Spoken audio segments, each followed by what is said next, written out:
Governor Sarah Palin of the great state of Alaska.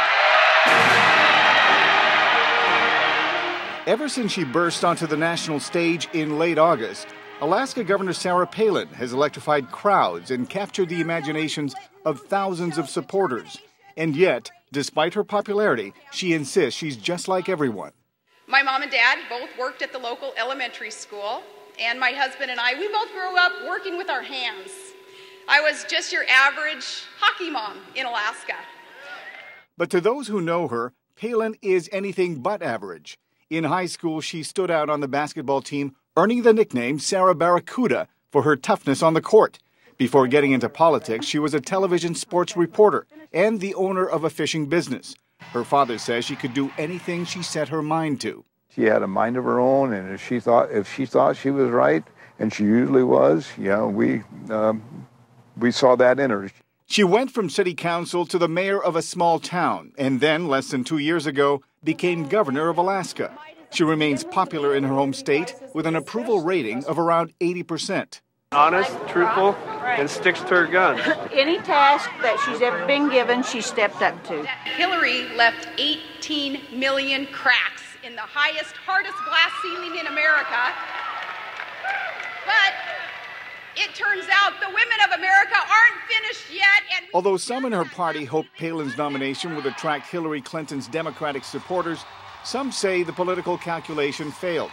Democrats say Palin is on the wrong side of issues women care about. She's against abortion, believes in the biblical account of creation, and is a strong supporter of gun owners' rights.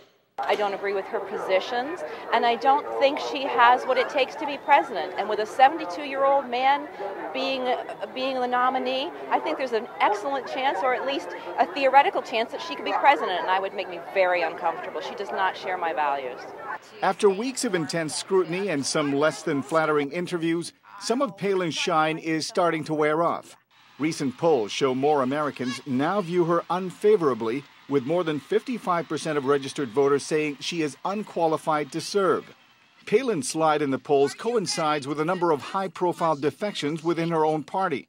Among them, former Secretary of State Colin Powell, who endorsed a Democratic ticket on NBC's Meet the Press. She's a very distinguished woman, and she's to be admired. But at the same time, now that we have had a chance to watch her for some 7 weeks, I don't believe she's ready to be president of the United States, which is the job of the vice president. Some Republicans say Palin has become a distraction.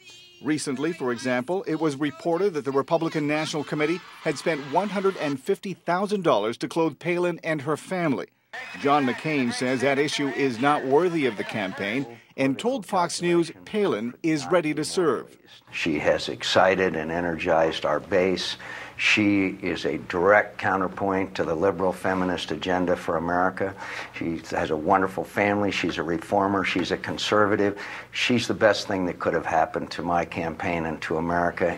Those who know Palin agree. Reporter Matt Zensi at the Anchorage Daily News says anyone who writes her off is in for a big surprise. People have underestimated her throughout her career, and she has often proven them wrong. If recent polls are wrong and McCain wins on November 4th, Palin says she's prepared to take her place as the first woman vice president of the United States. I will be honored to serve next to the next president of the United States. Neil Arcega, VOA News.